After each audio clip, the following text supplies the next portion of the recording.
What's up? It's your girl Denicia with Let's Talk Podcast with another episode.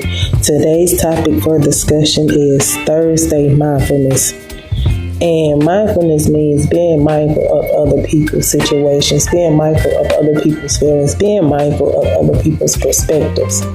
And to me, being mindful and being empathetic and apathetic and being able to sympathize with people kind of go hand in hand. Because in order to be mindful, you have to have some kind of apathy or empathy for this person or for this situation. And I know I hear a lot of people say having empathy and empathy drains you. And it does if you allow what somebody tells you to consume your life. And I used to be one of those people, and I had to kind of come out of that because I was like, oh, dang, my friend going through this. Oh, dang, my brother going through this. And I'll become down and depressed because of what they going through. I'm like, girl, that ain't got nothing to do with you. You got your own life going on. And I'm like, sometimes my situations be worse than theirs.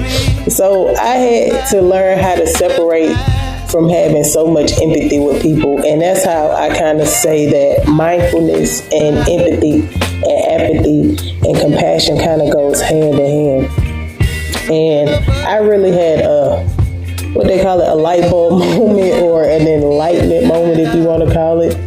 I think that's the word. Yeah, a moment of enlightenment. So I just want everybody to take the time and reflect and remember a time where you weren't so mindful or sympathetic or empathetic for somebody in a situation. Just like reflect on that time and really think about it.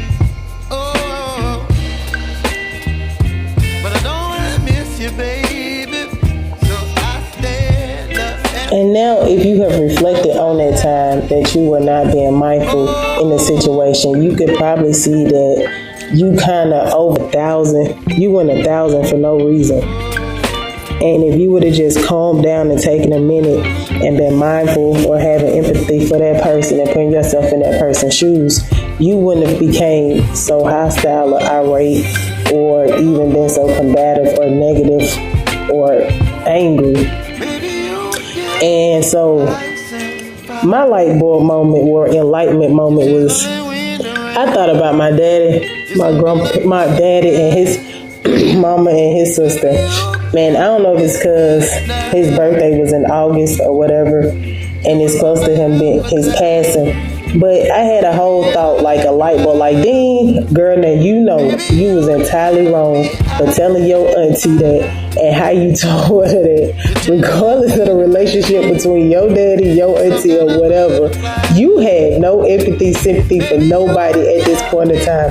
Because I clearly told that lady straight face and all, and had an attitude when she called me to tell me that my daddy had passed away. I'm like, how dare you interrupt my life to tell me my daddy passed away? I'm like, bro, what? You could have texted me that and I would have sent you my condolences.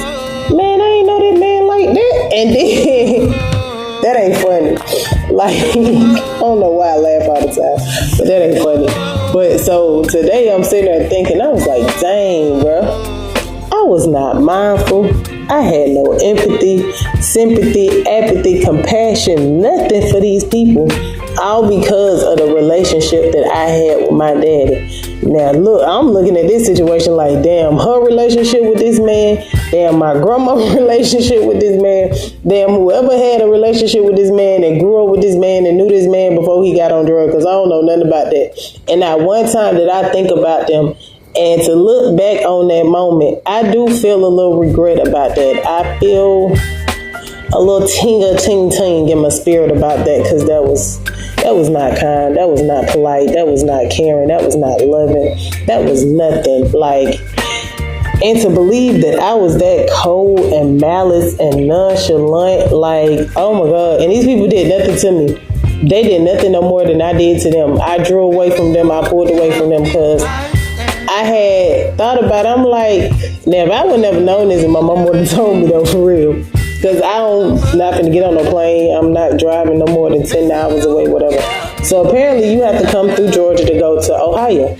And apparently my aunties and my grandmas would go visit my daddy other children in Ohio and wouldn't come stop and see us. But I think they came by like once when I was younger.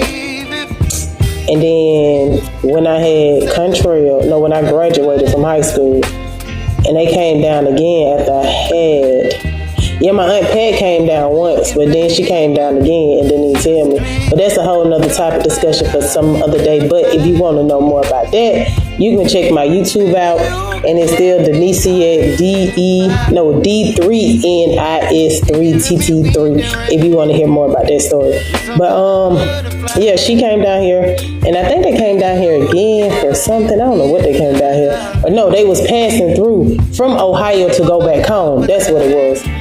And so they stopped by, and I really did not want to go. But here go my brother, big brother Chris, come say today, make your sister do this, that, and the third, which he did. And I went, and it was like the worst experience of my life. I was like, why did I come here? I don't even like these people for real. Like, and I was like, oh.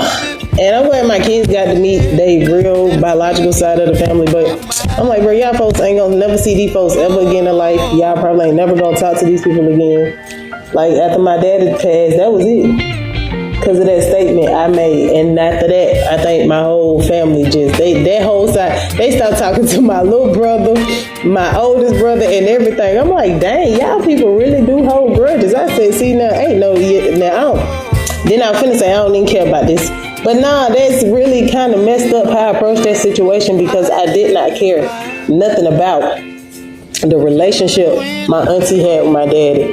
And then the worst part is, my daddy was trying to build a relationship with me before he passed. But I'm like, bruh, you want to talk about the past, this, that, and the third. You wasn't there for me when I was growing up. You didn't care nothing about me, whatever, blase. You know that whole spiel, right?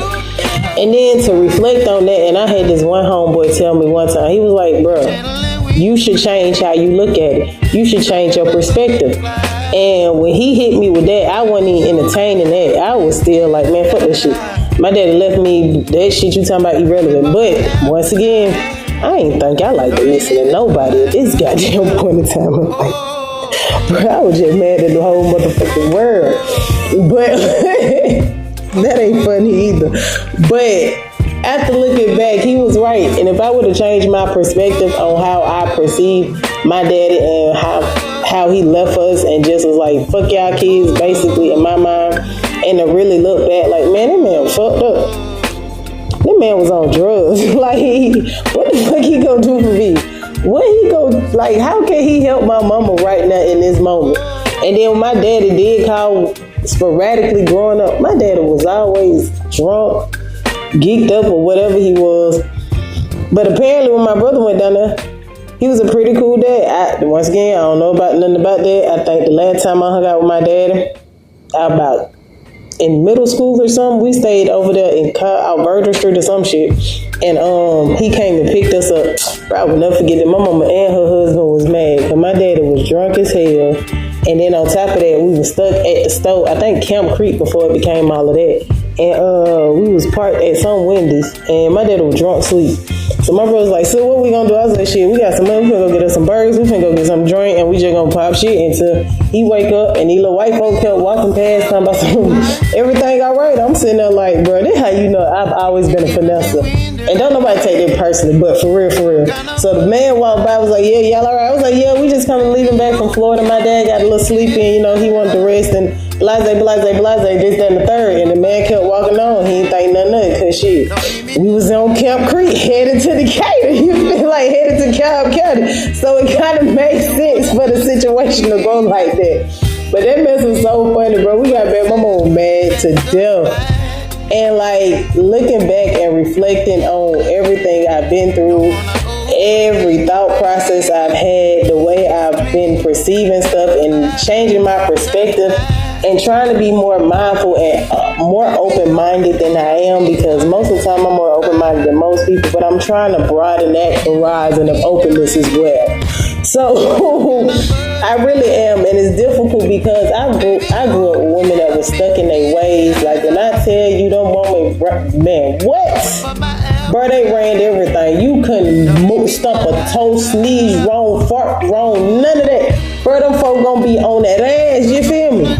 And so that's what I was raised around. And so a lot of ways that they taught me that I'm recognized as being a little like, that's a little excessive, you're a little controlling, a little compulsive there, and I just don't want to have that on me. Because, like, who are we to control anybody or tell somebody what to do? And so I'm like, yeah. So going through this journey of life, don't get me wrong, like a lot of things that I've learned from my mama, from my grandmama, from my aunties, my great aunts, and talking to my uncles, I do appreciate the advice and the guidance that was given. But I have also noticed too that them people, well, I'm gonna stop saying that because they're just rude. I don't care if you're a female saying them people, because they mean like, what is you? But anyway, like a lot of women, even especially religious people, I should say more so religious people, are very hypocritical. Like the men, like religious men, they ain't so hypocritical. They be like, we all mess up, but ask forgiveness and try to work on it and do better, my brother. You know what I mean? The women be like, oh, you're going to hell. You shouldn't have did that. You're just so truthful. You're, this, that, and the third. And so that's kind of a little bit how I was raised. And it was no mindfulness, it was no compassion, it was no different body perspective, it was no, some other people think different ways, they logic is not your logic, it was none of that. Put yourself in somebody else's shoes, it wasn't none of that. They talked about it, but they did not lead by example by no means. So now I'm trying to be more mindful with my kids, more mindful with the day-to-day life, and just keeping in mind that my perspective is not always right. Like even with the situation with Jonathan, and his wife was like, well, Kanika, that's your she was like, well, Kanika, that's wrong for you to think that way. I said, no, ma'am. No, it's not wrong for me to think this way. Because your actions to me and what you're saying don't coincide with each other. They don't mesh well. It don't make sense to looking at this. What I'm looking at and what I'm hearing is two different things. So my perspective is telling me it's something funky with this situation. And if that's my perspective about what's going on in this situation, you can't tell me what my eyes see. Like, come on. Or my ears hear. And I know they're saying, don't believe all things, hear all things, all that, whatever. I don't even know how to say it. That's why I don't care nothing about it. But no. So don't tell me my perspective wrong. You can explain to me what's going on to help me change my perspective, but don't tell me my perspective is wrong, because this is how I feel about the situation. This is how I think. Matter of fact, it ain't even about how I feel. This is how I think about the situation. And you can't take my thought process away from me, because it's not your thought process. You are not the same. So now I'm trying to learn how to be more mindful and stop thinking inside the box, especially when it comes to my children, because I be so inside the box all the time, and I be like ready to pounce on a motherfucker like a mama bear do, like, bro, what you saying? Huh? Like I sat at the store one day and waited for this man to come out the store, because Bernard said he had said something to him. And I'm like, you know what? I don't even know why I'm been entertaining Bernard, because I know we stay in what is this, Republican state, and these people do not like gay folks in a way, but so sassy Bernard is. I know that man didn't like my child, and he said something. Like I tell Bernard, I understand. You have the right to express who you are, just like those people have the right to express how they feel about who you are. They just go hand in hand. So I'm like, you're going to have to change your perspective about this, or you're going to have to change your personality. So which one we going to do? You going to change who you are, or you going to change your perspective? Now, which one you going to pick, son? Or you just going to be mad all the time? And I don't think you want to go around being mad and black in the world. So me trying to teach myself this, I'm having to teach my children this, which I'm so grateful, because I hope I'm starting a whole new generational curse, because this right here, what we've been got going on, ain't gonna work. And y'all see, my speech is terrible, so don't nobody come for me. And I took speech, I think, predominantly while I was in school. That's another reason why I cuss so much, because sometimes the words I'm trying to say not coming out, so I end up cussing. Because if you have too many of the same consonants or nouns or verbs or whatever, conjunctions and all of that in the sentence, my mouth is going to sound like mush mouth, blah, blah, blah, blah, ba, ba, ba, loo. And so that's what took me so long to start this podcast, because I'm like, oh, baby, you need to get that mush mouth together, but it ain't coming together. It ain't working. I don't care if I sat here and read the script and read from the script. I'm going to still be like, ah, ba, ba, ba, loo. But anyway, I just want all of us to practice more mindfulness. And just to tell y'all how I was mindful, had the revelations of being mindful and thinking about the time I was not mindful, and this mental health journey that I'm just now taking after being in therapy for 4 years and not being in therapy for 3 years. So put that math together. And now I'm just now trying to use everything that I learned in therapy years ago.